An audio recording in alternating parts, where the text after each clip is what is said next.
கிறிஸ்துவுக்குள் மிகவும் பிரியமானவர்களே, உலகெங்கும் கிறிஸ்தவர்கள் கொல்லப்படுகிறார்கள். கிறிஸ்தவர்கள் குறிவைத்து தாக்கப்படுகிறார்கள்.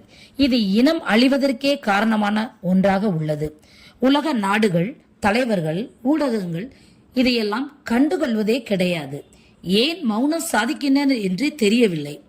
சர்வதேச உரிமைகள் சங்கத்தின் 2025ஆம் ஆண்டு அறிக்கையின்படி கிறிஸ்தவர்கள் மீதான தாக்குதலின் எண்ணிக்கை உயர்ந்து கொண்டே செல்கிறது. இதற்கு சட்டங்களும் சமூக பாதுகாப்பும் கொடுப்பதாக அமைந்துள்ளது. நைஜீரியாவில் போகோஹாரா மற்றும் புலானி பயங்கர கும்பலால் இந்த ஆண்டு மட்டும் 7000 கிறிஸ்தவர்கள் கொல்லப்பட்டுள்ளனர். 3.5 மில்லியன் மக்கள் வீட்டை விட்டு வலுக்கட்டாயமாக வெளியேற்றப்பட்டுள்ளனர். ஒரு தம்பதிகளின் 3 வயது பிள்ளை 10 மாத குழந்தை கொடூரமாக கொல்லப்பட்டுள்ளது. கம்யூனிஸ்ட் நாடுகள், சீனா, வடகொரியா மற்றும் மதம் சார்ந்த நாடுகளான ஈரான், ஆப்கானிஸ்தான், இந்தியா கூட கிறிஸ்தவர்களை ஓரங்கட்டி விடுகின்றனர். பாகிஸ்தானின் சட்டத்தால் அங்குள்ள கிறிஸ்தவர்கள் பெரிதும் பாதிக்கப்படுகின்றனர். கிறிஸ்தவ சிறுமிகள் கடத்தப்பட்டு திருமணம் என்ற பெயரில் மதமாற்றம் செய்கின்றனர்.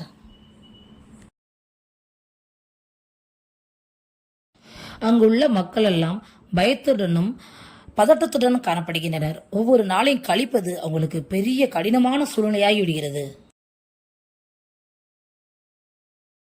ISHR தலைவர் தாமஸ், மத சுதந்திரம் என்பது அடிப்படை உரிமை. அரசியல்வாதிகளும் சிவில் சமூகமும் பாதிக்கப்பட்ட மக்களுக்காக குரல் கொடுக்க வேண்டும். மத சுதந்திரம் தடுக்கப்படும் போது அனைத்து உரிமைகளும் பறிபோய்விடும் என்று அவர் கடுமையாக எச்சரிக்கிறார்.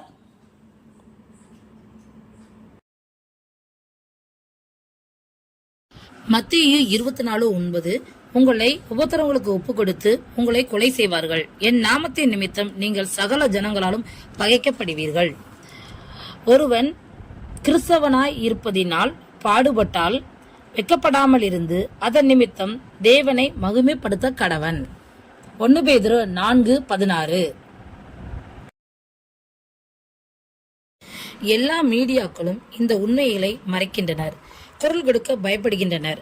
பாதிக்கப்பட்ட மக்கள் ரகசிய இடங்களிலும் மற்றும் எரிக்கப்பட்ட கட்டிடங்களும் தேவனை ஆராதிப்பது பெரும் சாட்சியாகிறது.